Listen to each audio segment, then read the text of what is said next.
Turn off the lights, lock your doors, and be silent. Because the story you're about to hear works best in the quiet, when every sound feels louder and your mind starts imagining things on its own. Before we go further, tell me in the comments, where are you watching this from and what time is it right now? So without any further discussion, let's begin. I stopped tying my shoes the morning I found his.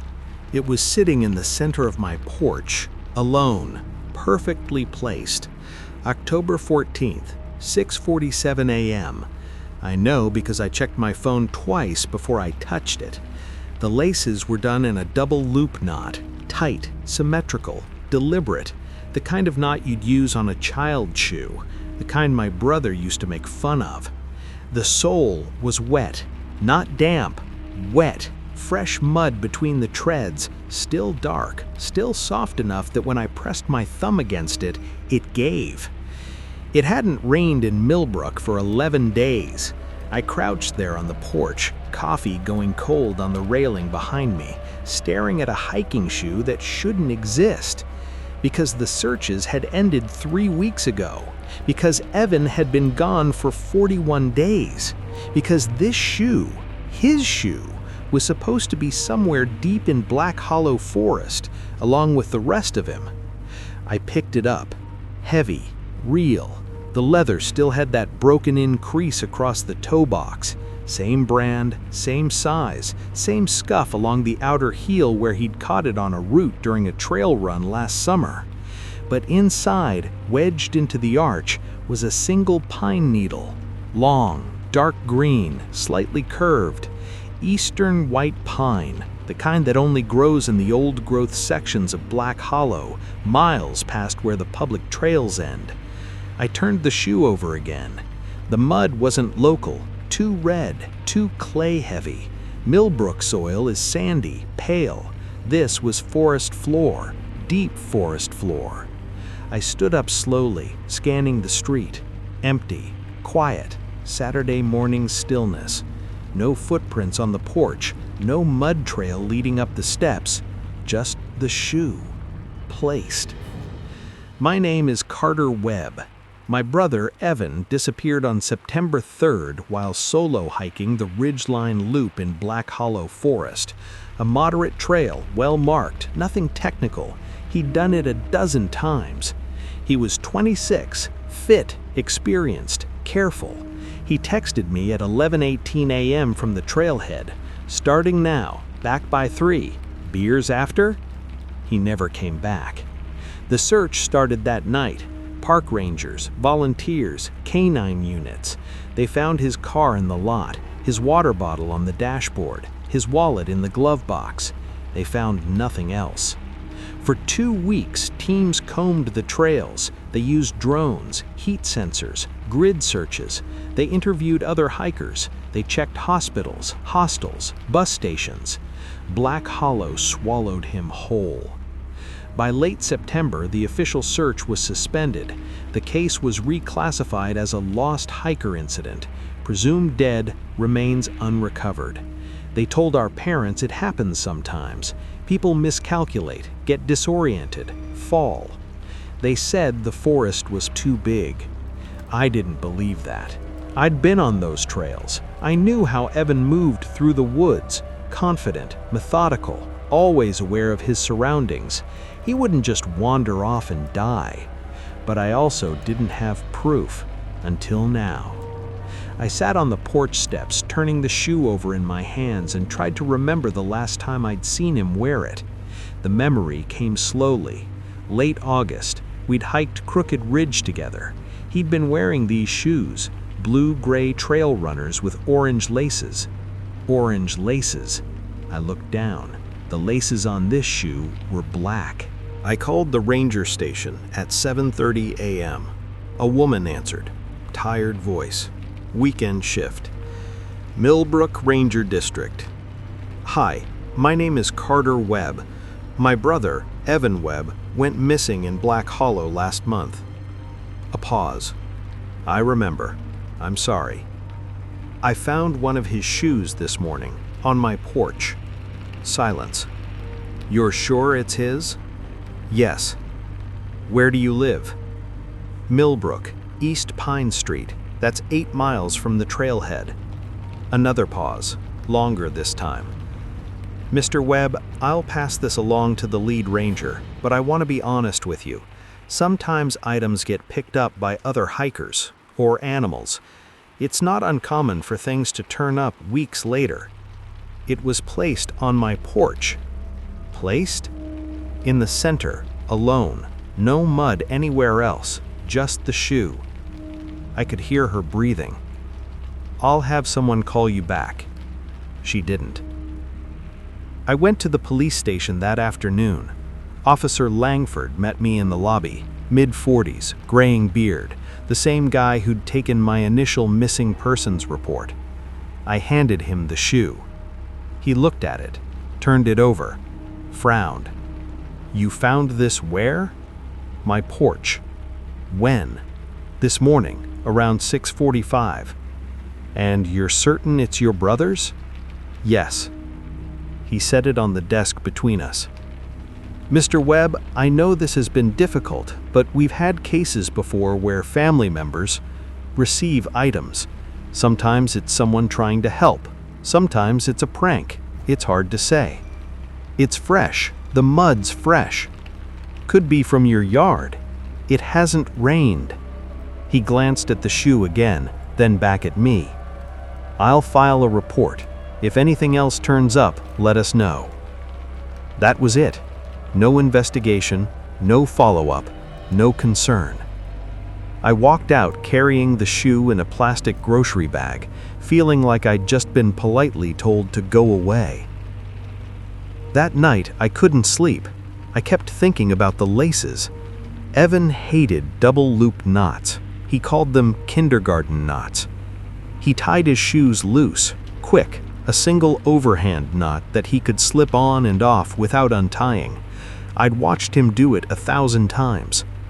Whoever tied this shoe didn't know that, or didn't care. I got up around 2 a.m. and went to the kitchen, made tea, sat at the table with the shoe in front of me. I untied the laces slowly, methodically, trying to see if there was anything unusual in the way they'd been threaded. Nothing, just tight, precise, wrong. I pulled the insole out. Underneath, pressed flat against the footbed, was a small folded piece of paper. My hands started shaking. I unfolded it carefully. It was a receipt. Black Hollow General Store. Date, September 5th.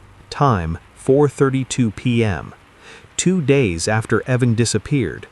1 energy bar, 1 bottled water. Paid in cash. I didn't go back to the police. Instead, I called Jamie Coors. Jamie had been part of the civilian search team, a local trail runner who knew Black Hollow better than most of the rangers. She'd spent 6 days searching the backcountry with me in mid-September before the effort was called off. She answered on the 3rd ring. Carter? I need to go back. Back where? The forest. A long pause. Why? I told her about the shoe, the receipt, the date. She didn't say anything for a while. Then, I'll meet you at the trailhead tomorrow, 7 a.m. The Ridgeline Loop trailhead sits at the southern edge of Black Hollow, a dirt parking lot carved out of dense forest. There are 2 information boards, a trash bin, and a wooden sign that reads, "Stay on marked trails. Notify rangers of overnight trips. No fires." Jamie was already there when I arrived, leaning against her truck, arms crossed. "You bring the shoe?" she asked. I held up the bag. She nodded. "Let's walk." We started up the main trail, packed dirt, roots, moderate incline, familiar. I'd done this same Luke looking for Evan a dozen times during the search. But this time I wasn't looking for him. I was looking for answers. "You ever hear the old stories?" Jamie asked after a few minutes. "What stories?" "About Black Hollow, the returns." I glanced at her. People used to say that the forest doesn't keep what it takes, not all of it, that sometimes pieces come back. Pieces? Clothes, gear, shoes. She looked at me. Never the people. I stopped walking. That's a myth. Maybe. She kept moving. But I've been hiking these trails for 10 years. I've found things. A jacket once, a watch, a backpack with nothing inside. All of them turned up miles from where people went missing. And they were always closer to town, never deeper in. I followed her up the trail, my pulse ticking faster. Why? She shrugged. I don't know, but my dad used to say the forest has a way of giving things back when it's done with them. We hiked for 2 hours, moving through sections of the trail I'd memorized during the search, past the boulder field, past the overlook, into the dense pine corridor where the canopy thickens and the light turns gray-green.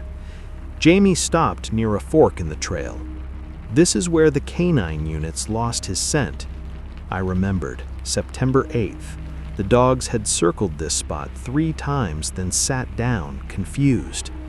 They said he probably crossed the creek, I said. Or didn't. I looked at her. What do you mean? She crouched, running her hand over the dirt. Scent doesn't just vanish, not unless something interferes with it. Water, fire, or what? She stood up. Or he left the trail and came back. We kept going. At the 3-mile mark, we reached the ranger outpost, a small, weathered cabin used for supply storage and emergency shelter. The door was unlocked. Inside, Jamie pulled a binder off the shelf. What's that? Trail log. Hikers are supposed to sign in and out. She flipped through it, scanning the dates. Then she stopped. Carter. I moved closer. She pointed to an entry dated September 5th, same day as the receipt. The handwriting was shaky, uneven, but the name was clear. Evan Webb. Timeout, 6:14 p.m. I stared at the page. That's impossible. Jamie said nothing. He went missing on the 3rd. The search started that night. There's no way It's his handwriting. I looked closer. It was. Slanted, messy, the way he always wrote when he was in a hurry. But something about it was wrong. The letters were too big, the spacing uneven, like someone had copied it. Could someone have forged this? I asked. Why? I didn't have an answer. Jamie flipped forward a few pages. Look, another entry, September 9th. Evan Webb. Timeout, 5:47 p.m. Then another, September 12th. Evan Webb. Timeout, 6:02 p.m. 4 entries, 4 days, all after he disappeared. I took a photo of every page. Jamie closed the binder slowly. We need to talk to Ranger Halstead. Who's that?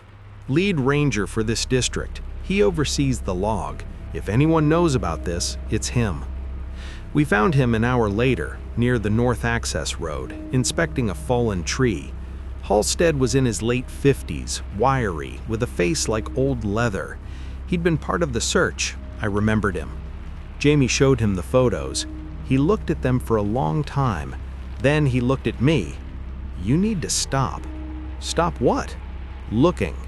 I felt something cold settle in my chest. Why? He handed the phone back. Because the forest doesn't give things back for free. What does that mean?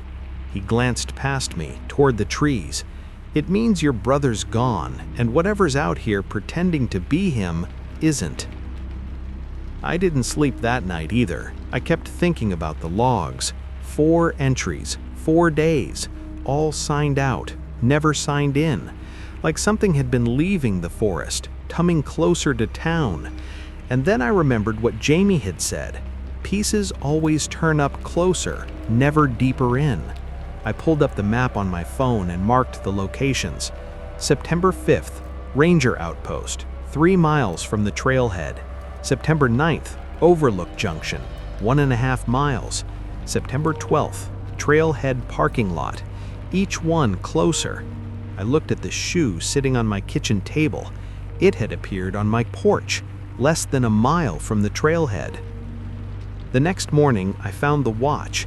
It was sitting on my front steps, same spot as the shoe. Evan's watch, black band, scratched face, digital display. I'd given it to him for his birthday 2 years ago. I picked it up. The display was on. It read 12, 12, 12, flashing, like it had been reset. I called Jamie. It's escalating. What is? The returns. First the shoe, now his watch, both at my house. Silence. Carter, how far is your house from the forest? 8 miles. That's not close. I know. Another pause. I'm coming over. She arrived 20 minutes later.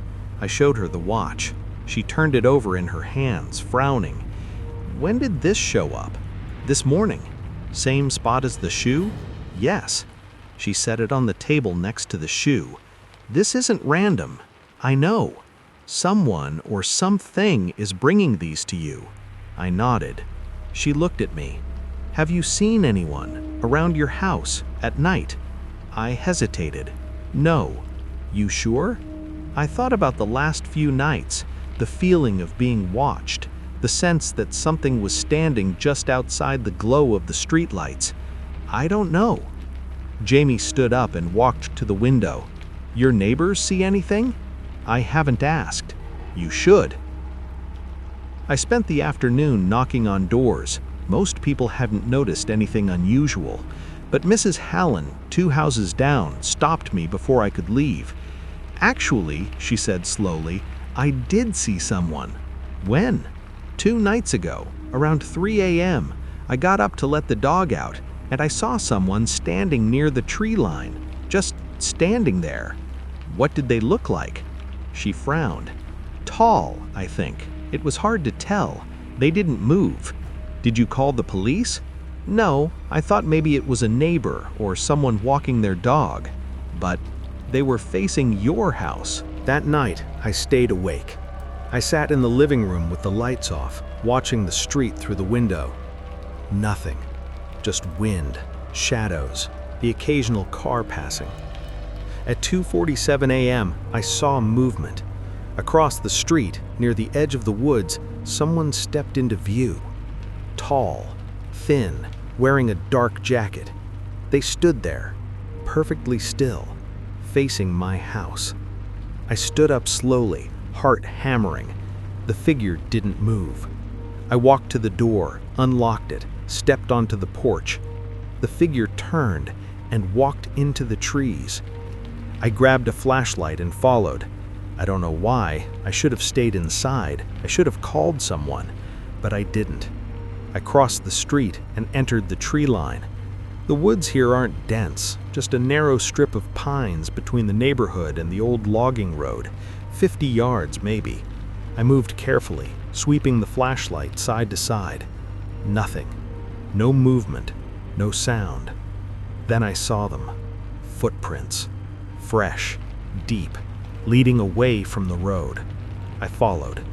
The prints led me deeper, past the logging road, into thicker brush. And then they stopped. Just stopped. In the middle of the trail. No turn, no break in stride. Like whoever made them had simply vanished. I stood there, breathing hard, sweeping the flashlight in slow circles. That's when I saw it. Hanging from a low branch, about 10 feet ahead. Evan's phone. I didn't touch it. I just stared. The screen was cracked. The case was missing, but it was his. Same model, same wallpaper, a photo of the 2 of us on a backpacking trip in Colorado. It was swaying slightly, like someone had just hung it there. I took a step closer. The phone buzzed. I froze. It buzzed again. A notification. I reached up slowly and took it down. The screen lit up. One new message. From my number. Sent 30 seconds ago. It read, "Come back." I ran. I didn't stop until I was back inside my house, door locked, every light on. I sat on the floor, gasping, staring at the phone in my hand. I hadn't sent that message. I checked my phone, my real phone. No outgoing texts. I looked at Evan's phone again. The message was still there. Come back. I tried to unlock it. The passcode didn't work. I tried again. Same result. Then the screen changed. A new message appeared. Not yet. I called Jamie at 4 a.m. She didn't answer. I called again. This time she picked up. Carter? I found his phone. What? In the woods. Someone hung it from a tree. Silence. Jamie, where are you now? Home. Stay there. I'm coming. She arrived just after dawn. I showed her the phone. She didn't touch it. Did you call the police? No. Why not? Because I don't think they'll believe me. She looked at me. I don't know if I believe you. I opened the messages. She read them. Her face went pale. Carter, someone's fucking with you. I know. No, I mean really fucking with you. This isn't random. This isn't the forest. This is targeted. I know. She set the phone down. You need to stop going into the woods. You need to stop looking. You need to... He's trying to come back. She stopped. What? Evan, he's trying to come back. The shoe, the watch, the phone, they're all pieces of him, and they're getting closer. Jamie shook her head. That's not how it works. Then how does it work? The ranger called that afternoon, Halstead. Mr. Webb, I need you to come to the station. Why? We reviewed the trailhead surveillance footage. My stomach dropped. And I think you should see it. The ranger station had a small office in the back with 2 monitors. Halstead queued up the footage. This is from September 5th, around 6 p.m. The screen showed the trailhead parking lot, empty except for one car, Evan's car. Then a figure walked into frame, tall, wearing a dark jacket and hiking boots. They moved toward the car. That's him, I said. Halstead didn't respond. The figure stopped next to the car, stood there for a moment, then turned and walked back toward the trailhead. But something was wrong. The way they moved, too stiff, too mechanical, like someone mimicking walking. Play it again, I said. Halstead replayed it. I watched the figure's gait. The legs moved, but the torso didn't shift. The arms didn't swing. It looked wrong. That's not him, I said. I know. I looked at Halstead. Then who is it? He paused the footage. The figure was facing the camera now. The face was blurred, pixelated, like the camera couldn't focus on it. I don't know, Halstead said quietly, but it's been logged exiting the forest 4 times since your brother disappeared, always around the same time, always alone. I went home. I sat in the dark. I didn't know what to do. Evan was gone, but something was pretending to be him, and it was getting closer. The next morning, I found the jacket draped over my porch railing. Evan's jacket, green, synthetic, same one he'd been wearing the day he disappeared. I didn't pick it up, I just looked at it. The pockets were empty, except for one. Inside the left chest pocket was a small folded note. I opened it. It was a map, hand-drawn, rough lines, no labels, but I recognized the trail system, Black Hollow. There was an X marked deep in the forest, miles past the public trails, and underneath, in Evan's handwriting, I'm still here. I didn't tell anyone. I packed a bag, water, flashlight, first aid kit. I left at dawn. The hike took 4 hours. I moved off-trail, following the map, deeper into sections of the forest I'd never been. The trees grew thicker, the light dimmed. I passed old trail markers, overgrown and illegible. I passed a campsite, long abandoned, with a fire ring full of ash. And then I reached the X, A small clearing. In the center was a cairn, a stack of stones about waist high. On top of the cairn was a single hiking boot, Evan's other boot. I walked toward it slowly. The air felt wrong, too still, too quiet. I reached for the boot and heard footsteps behind me. I turned. A figure stood at the edge of the clearing, tall, wearing Evan's jacket, Evan's boots, Evan's face, but wrong. The eyes didn't blink. The mouth didn't move. It just stood there, watching. I took a step back. It took a step forward. Evan? No response. Evan, is that you? It tilted its head, slowly, too far. Then it smiled. Not Evan's smile, something else. I ran. I don't remember the hike back. I just remember running, branches tearing at my clothes, roots trying to trip me, the sound of footsteps behind me, steady, methodical, never quite catching up. I didn't stop until I reached my car. I got in, locked the doors, drove home. I didn't go back. I stopped looking. I stopped answering the door. I told Jamie I was done. She didn't argue. Weeks passed. The items stopped appearing. No more shoes, no more watches, no more sightings. I started sleeping again. I started to forget. Then, this morning, a package arrived. Small, brown, no return address. My name on the label, in Evan's handwriting. I opened it. Inside was a single shoe. My shoe. The one I'd been wearing the day I went into the forest. The sole was covered in red mud. The laces were tied in a double-looped knot. Tight, precise, wrong. And underneath, pressed into the insole, was a note. Your turn. I don't tie my shoes anymore. I just slip them on. And I don't look at the tree line at night because I know what's standing there, waiting, learning, getting closer. You listened till the end because somewhere this story connected with you. If you heard something, don't look back, move forward, and be silent.